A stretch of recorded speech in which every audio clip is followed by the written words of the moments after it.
Olá! Dos vários estudos realizados por Marx, sempre entram em destaque a sua obra máxima, que é O Capital, e os Grundrisse, que serviram de rascunho para a elaboração do Capital. No entanto, se esquece, dentro deste processo, de observar-se que existe uma outra grande obra marxiana que precisa ser contemplada e que não é o texto para a crítica da economia política. Estamos nos referindo aqui ao livro de Marx intitulado Teorias da Mais-Valia. Publicado no Brasil nos anos 1980 e hoje esgotado, trata-se de uma obra, na edição em português, composta de 3 volumes, hoje só possíveis de serem adquiridos através de um download na internet. Teorias da Mais-Valia faz parte do imenso manuscrito econômico elaborado por Marx de 1861 a 1863. O manuscrito, ele é uma continuidade do texto Contribuição à Crítica da Economia Política, que foi publicado em 1859, e traz o mesmo título que o texto de 59. Neste texto, Teorias da Mais-Valia, ou nesses estudos aglutinados sob o título geral de Teorias da Mais-Valia, Marx esboça de maneira sistemática, embora preliminar e incompleta, as matérias que deveriam constituir todos os livros do Capital. Neste livro, ou neste conjunto de textos que compõem Teorias da Mais-Valia, Marx ele vai principiar seus estudos analisando os fisiocratas, ou seja, aqueles teóricos que o antecederam e que lançaram os primeiros encaminhamentos para a compreensão da mais-valia. Ainda que os teóricos fisiocratas tenham sido bastante limitados para compreender o que era a mais-valia, Marx considera que eles abriram as portas para a investigação que ele estava desenvolvendo. Na observação geral, diz Marx, os economistas incorrem no erro de não examinar a mais-valia como tal, ou seja, em sua forma pura, mas tão somente nas formas especiais de lucro e de renda fundiária. Feitas estas considerações gerais, Marx entra diretamente no capítulo intitulado, que tem por título geral, Os Fisiocratas. O primeiro autor que ele vai estar analisando de uma maneira bastante sumária será Sir James Stewart. O texto de Stewart, sobre Stewart, tem como título geral Distinção entre lucro de alienação e acréscimo positivo da riqueza. Embora seja um texto de 3 páginas, é também um texto extremamente denso, uma vez que Marx vai extrair os elementos dentro do pensamento de Stewart que permitem apontar para como este autor ele tocou na questão da mais-valia, mas não conseguiu resolver o problema. Dirá Marx, iniciando as suas argumentações. Antes dos fisiocratas, explicava-se a mais-valia, ou melhor, o lucro prisioneiro de sua forma, aquilo que decorria da forma da mais-valia, o lucro, apenas pela troca, pela venda da mercadoria acima do valor. Ou seja, de onde nascia a mais-valia ou o lucro?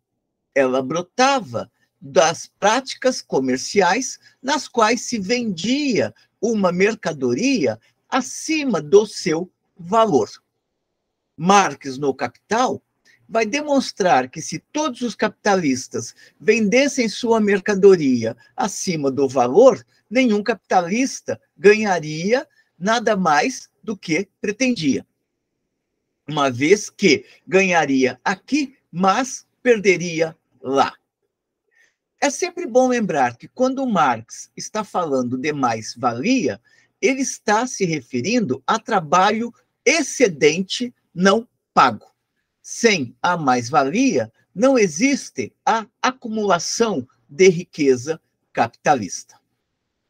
Portanto, voltando a esta passagem inicial de Marx, diz ele, antes dos fisiocratas, explicava-se a mais-valia, ou melhor, o lucro prisioneiro de sua forma, apenas pela troca, pela venda da mercadoria acima do valor. James Stewart vai dar um passo adiante em relação a esta maneira de se compreender a origem da mais-valia ou a existência do lucro. Stewart não compartilha a ilusão de achar que a mais-valia obtida pelo capitalista individual ao vender a mercadoria acima do valor seja uma criação nova de riqueza. Portanto, o fato de vender a mercadoria acima do seu valor não acrescenta mais valor à mercadoria. Pode aumentar o lucro do capitalista, mas não amplia o valor da mercadoria. A fonte do valor continua sendo o trabalho, está na produção e não na circulação das mercadorias. Lembremos que Marx estabelece aqui uma nota de rodapé. Capitalista individual é qualquer capitalista, pessoa física ou pessoa jurídica, não importa a dimensão desta, por oposição à classe capitalista como um todo. Prosseguindo a reflexão, Marx resgata uma passagem de Stewart, na qual ele fala do lucro positivo e do lucro relativo, para tentar explicar de onde surge esta riqueza acrescida. Dirá Stewart, lucro positivo não significa perda para ninguém. Portanto, você não está vendendo a mercadoria mais cara. Você está vendendo a mercadoria pelo seu valor. Lucro positivo não significa perda para ninguém.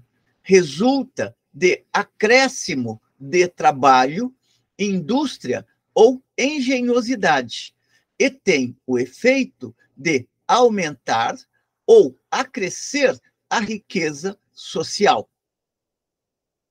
Lucro relativo, por sua vez, significa prejuízo para alguém, porque se estará vendendo a mercadoria acima do seu valor. Indica para as partes interessadas, oscilação na balança da riqueza, mas não implica adição alguma ao fundo geral. Portanto, vender a mercadoria mais cara não aporta, não acresce valor à mercadoria. Marx observa que pode haver uma situação composta, naquela onde se tem o lucro positivo e o lucro relativo, que ele chamaria de composto. O composto é aquela espécie de lucro, parte relativo, parte positivo. Os dois, porém, podem subsistir inseparáveis no mesmo negócio, ou seja, tanto na venda se expressa o valor, como também se expressa um acréscimo em relação ao valor, um acréscimo no preço em relação ao valor. A partir desta afirmação de Stewart, observa Marx, o lucro positivo, aquele, portanto, que acrescenta valor à mercadoria, o lucro positivo provém de acréscimo de trabalho, indústria e engenhosidade. Como provém daí, é o que Stewart não procura explicar. Ao acrescentar que o efeito desse lucro é o de aumentar e engrandecer a riqueza social, Stewart parece reduzi-la apenas ao maior volume de valores de uso que foram criados, obtidos em virtude do desenvolvimento das forças produtivas do trabalho. E parece também conceber esse lucro positivo de todo separado do lucro do capitalista, que pressupõe acréscimo do valor de troca. Portanto, Stewart não consegue atingir a essência da mais-valia, como que na mercadoria, onde está embutida a unidade do valor de uso e do valor de troca, já está presente a mais-valia, portanto, o trabalho social não pago. Prossegue Marx, observando a respeito ainda de Stewart, ou dialogando com Stewart, construindo a seguinte reflexão. O preço das mercadorias encerra, assim, dois elementos diferentes para Stewart: o valor real e o lucro de alienação, ou seja, aquele que se realiza com a venda. Este lucro de alienação é aquele que o capitalista obtém vendendo a mercadoria acima do seu valor. Esse lucro de alienação decorre, assim, de ser o preço da mercadoria maior que o valor, ou de serem as mercadorias vendidas acima do valor. O ganho de um lado implica sempre perda do outro. Se você vender a mercadoria mais cara para alguém, você ganha, mas o outro perde. Não se gera adição alguma ao fundo geral, portanto, não se acrescenta mais valor à mercadoria neste processo, uma vez que a única possibilidade de acrescentar valor à mercadoria é o trabalho. O lucro, isto é, mais-valia, é relativo e reduz-se à oscilação para as partes interessadas na balança da riqueza. Uns podem ganhar, outros podem perder. Aquele que vende mais caro terá que comprar uma mercadoria mais cara também. Então, o que ele ganha de um lado, ele perde de outro. Daí esta ideia do lucro relativo. O próprio Stewart, diz Marx, repele a ideia de explicar por este meio a mais-valia.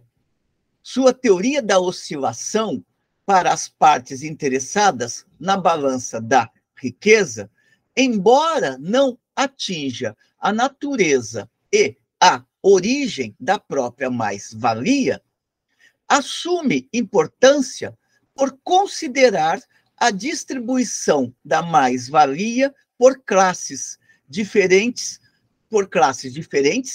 e rubricas diferentes, como lucro, juros, renda fundiária. Stewart limita todo o lucro do capitalista individual a esse lucro relativo. Conforme demonstra diz Marx. Stuart demonstra o seguinte, afirma Marx. Do trabalhador, tanto o valor real é determinado, primeiro, pela quantidade de trabalho que, em média, um trabalhador do país pode geralmente efetuar num dia, numa semana, num mês, etc. Ou seja, Stuart não está buscando compreender a origem da mais-valia na circulação, e sim na produção. O valor real é determinado, primeiro, pela quantidade de trabalho que, em média, um trabalhador do país pode geralmente efetuar num dia, numa semana, num mês, etc. Portanto, Marx vai retomar essa ideia quando discute a questão da jornada de trabalho. Segundo, o valor real ele pode surgir pelo valor das despesas de subsistência e necessárias da subsistência e necessárias do trabalhador, tanto para satisfazer suas necessidades pessoais, quanto para obter os instrumentos próprios de sua profissão, o que se deve considerar, em média, como acima. E um terceiro elemento que Stuart aponta para explicar a existência da mais-valia é o seguinte: pelo valor dos materiais. Conhecidos estes três elementos, fica determinado o preço do produto. O valor real não pode ser mais baixo que o montante dos três. O que o ultrapassa constitui o lucro do manufator. Este lucro será proporcional à procura e, por isso, variará segundo as circunstâncias. Daí a necessidade de haver grande procura para o florescimento das manufaturas. Os empresários manufatureiros regulam seu modo de viver e suas despesas de acordo com o lucro de que têm certeza. Aqui está a ideia da oferta e da procura. Marx está observando que, embora a leitura de Stuart seja limitada, ele toca no problema. Ele vai procurar observar como é que se compõe a produção e como que, a partir da produção, pode nascer uma determinada riqueza que depois vai ser realizada através da venda da mercadoria. Daí se infere, diz Marx, claramente o seguinte: o lucro do manufator, do capitalista individual, é sempre o lucro relativo, lucro de alienação, ou seja, o lucro que nasce na venda, derivado do excesso do preço da mercadoria sobre o valor real, da venda acima do valor. Porém, se todas as mercadorias fossem vendidas pelo valor, não existiria lucro. Stuart repele a ideia que era muito comum em relação ao sistema monetário e ao sistema mercantil, de que a venda das mercadorias acima do valor e o lucro daí resultante constituem mais-valia, acréscimo positivo de riqueza. Em contrapartida a esta ideia, mantém a concepção de o lucro do capitalista individual ser tão só esse excesso de preço sobre o valor, o lucro decorrente da alienação. Para ele, porém, é apenas relativo, compensando-se o ganho de um com a perda de outro e reduzindo-se o movimento à mera oscilação para as partes interessadas na balança da riqueza. A este respeito, Stuart é, portanto, a expressão racional do sistema monetário e do sistema mercantil. Marx observa que o serviço que Stuart prestou à teoria do capital consiste em ter mostrado como sucede o processo de dissociação entre as condições de produção, propriedade de determinada classe e a força de trabalho. Refere-se aqui Marx aos 3 elementos que anteriormente ele estava apontando. Stuart ocupa-se muito com esse processo gerador do capital, sem, contudo, concebê-lo diretamente nessa qualidade, embora o considere condição da grande indústria. Stuart observa o processo, sobretudo, na agricultura, e esta vai ser uma tendência dos fisiocratas. E, com acerto, acha que só por meio desse processo de dissociação na agricultura se gera a indústria manufatureira propriamente dita. Com isto, Marx conclui as suas primeiras análises sobre os fisiocratas no seu livro Teorias da Mais-Valia. É uma discussão curta, porém importante, uma vez que nesta trajetória Marx começa a demonstrar como que antes dele vários teóricos se preocuparam com a questão da produção, sem, contudo, levar até ao limite esta discussão. Daí que, por vezes, sucumbiam à ideia de que o lucro ele é gerado na circulação, naquele momento em que o proprietário da mercadoria vende a sua mercadoria mais cara, portanto, acima do seu valor, para um outro interessado. É uma discussão curta, mas espero que tenham gostado. Encaminhem, como sempre, suas considerações positivas ou negativas e continuemos aqui em nosso trabalho de resgatar estes textos complexos e nem sempre fáceis de serem explicados, mas que podem contribuir para a formação destas jovens gerações de estudantes e pesquisadores. Até uma próxima.